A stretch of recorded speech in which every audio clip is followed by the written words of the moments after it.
Sometimes art is tragic by its very nature, especially when that art resembles the tragedies we see all around us every day. This is Millais' Ophelia. Some would argue it's the centrepiece of the Pre-Raphaelite Brotherhood. It was a contentious piece upon its release, nearly killed its subject, Lizzie Siddall, and in later years would serve as a tragic reflection of reality. The scene depicted here is Ophelia's suicide from William Shakespeare's Hamlet. This is never shown on stage, but is described by Hamlet's mother, Gertrude, at Ophelia's funeral. Ophelia, driven to madness by Hamlet's treatment of her, picks herself a wreath of flowers down by the river. She is climbing out in a tree over the water when the branch she's holding onto breaks. Ophelia falls into the water but is in such a distracted mental state that she is unable to react, and slowly sinks beneath the water, weighed down by her flowers. The painting itself is a true representation of the tenets of the Pre-Raphaelite Brotherhood, a group of artists that came together in 1848 after a meeting at Millais' parents' house in London. Millais, Rossetti and Holman Hunt were all present at that meeting. For those not familiar with the big art names at the time, this is kind of like the first meeting of the Rolling Stones or the Beatles. These men would go on to become some of the most celebrated artists of their age and stage an artistic coup that would rock the foundations of the art world. The tenets of the Brotherhood were simple. Number 1, have something genuine to say with your art. 2, study nature attentively and reproduce it faithfully. 3, always favour the genuine and heartfelt for inspiration, ignore convention and self-aggrandizement. 4, produce damn good art. God, I'd have loved it if the Beatles had outlined their music the same way.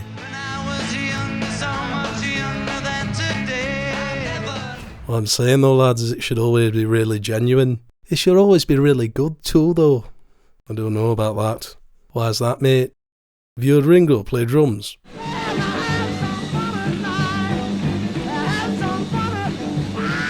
Very hurtful, mate. The reason the Pre-Raphaelites came up with these tenets was that, heavily influenced by the Romantic movement of the time, they were seeking a return to the immediateness and vivacity of medieval art. At the same time, though, they were looking to update that art with more faithful recreations of the real and natural world. If you look at the painting, leaving out the gorgeous rendition of the central figure and the realistic way the water is reacting to her body, the greatest example of the second tenet is on full display.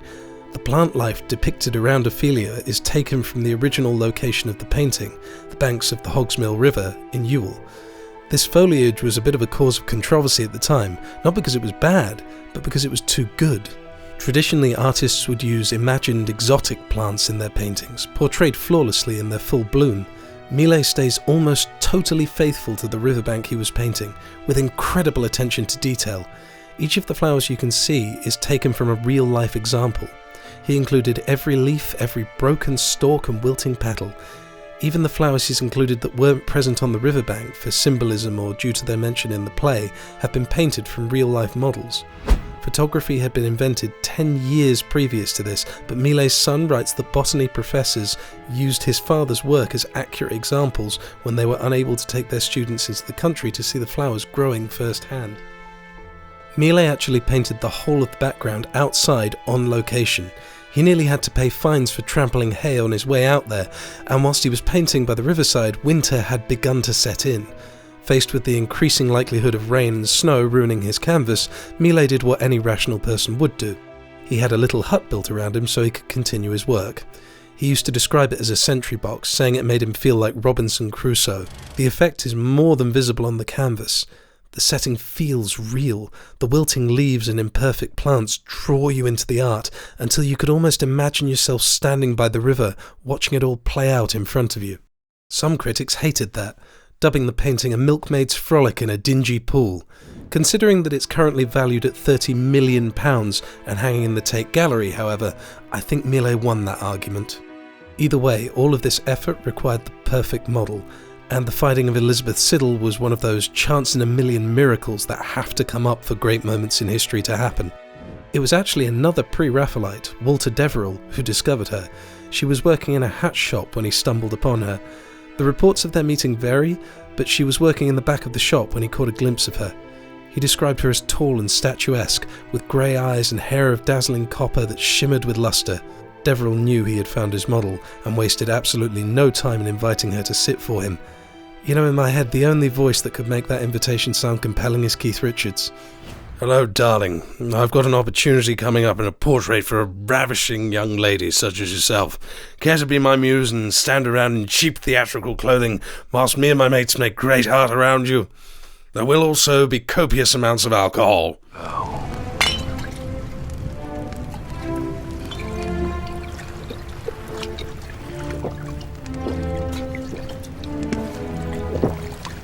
Well, that sounds enticing and not even a little bit suspicious, doesn't it? Still, it was very much what Lizzie wanted to do. She was an aspiring poet after all, and becoming a part of a movement like the Pre-Raphaelites, who were about as cutting edge as you could get at the time, really appealed to her. She first agreed to pose in a scene from Twelfth Night. That's her on the left. Walter actually used himself as the base for Orsino in the middle, and the bored-looking bloke in the jester's costume next to him, that's Rossetti. It was actually at that meeting that Rossetti first called her Lizzie. She'd always been Elizabeth before that. Through meeting these people, she was introduced to the rest of the Brotherhood and appeared as a model in many of their paintings. The Ophelia is probably her most famous appearance, but she appears most in the works of Rossetti. The two fell into a whirlwind romance together, with Rossetti declaring her his muse and eventually not allowing her to sit for the other painters. They lived as lovers together for a long time, Rossetti drawing and painting her, dedicating poetry to her as well. They seemed happy from the outside, but there was a darkness that would creep into their relationship. Perhaps looking at the Ophelia, you can begin to see it there first. Lizzie had always been a little frail, but dedicated to art in a way that her body couldn't hold up. The effect of her floating in water like that was achieved by Millais getting her to lie in a bath, clothed in the dress she's wearing in the picture. He painted this in January, and his studio was completely without any heating. In order to stave off hypothermia, he had lit gas lamps underneath the bath in order to help keep Lizzie warm. Halfway through one of their sessions, the lamps blew out in a draught. Millais was too absorbed in his painting to notice. Lizzie didn't complain. She simply continued to lay there as the temperature of the water dropped further and further. She contracted a bad virus from the experience that most believed to be pneumonia. Her doctor's bill was sent to Millais and he agreed to pay it for his oversight, but it just goes to show how far Lizzie was willing to go for the art. The Pre-Raphaelites had a tendency towards painting vulnerable women, and I think Millais sensed that above all else in Lizzie. Part of what made her beautiful was her fragility, and that would come to cost her dearly in the next years. Whilst Lizzie was welcomed by the Brotherhood, her background as the daughter of working-class parents always set her slightly apart from them. This became more and more obvious in her relationship with Rossetti, whose sisters were merciless in their torment of her. She slid gradually into poor mental health, fueled by anxiety and fear that Rossetti was looking to replace her with a younger muse. There's some evidence that might have been the case, but the two were eventually married at St. Clement's Church in Hastings. Lizzie was supposedly so frail that she had to be supported as she walked up the aisle. There is much speculation as to what illnesses she suffered. Some have suggested tuberculosis, some say anorexia. Elbert Hubbard writes that she suffered with neuralgia. The end result was that she was prescribed laudanum for the pain. She became addicted, and then on the 11th of February 1862, she died of an overdose. There is some conjecture as to whether or not the death was a suicide, with some sources suggesting Rossetti burned the note to protect her family from scandal. Either way, she was gone. Ophelia had succumbed to her illness, sinking into the water forever. The portrait stands not just as a work of art on its own, but a memorial to a woman loved dearly by all the Pre-Raphaelites. She posed as a model for each of them, each one catching her beauty in different ways. Millais, perhaps without knowing, was creating a memorial to his friend that would last forever. His love of detail caught every aspect of her beauty with the accuracy of a photograph and the soul of a painter. Whenever people think of Ophelia, of her intelligence, her compassion and her beauty, the face they will see is Lizzie Siddall, the lady in the water. May she sleep well, and may flights of angels sing her to her rest. Thanks for watching, guys. Just one thing before you go, given the subject matter of the video. If you or anyone you know is suffering from poor mental health, don't forget that help is out there and that all you have to do is ask for it. Everyone has hard times and there is no shame in asking for help with them. You're not alone.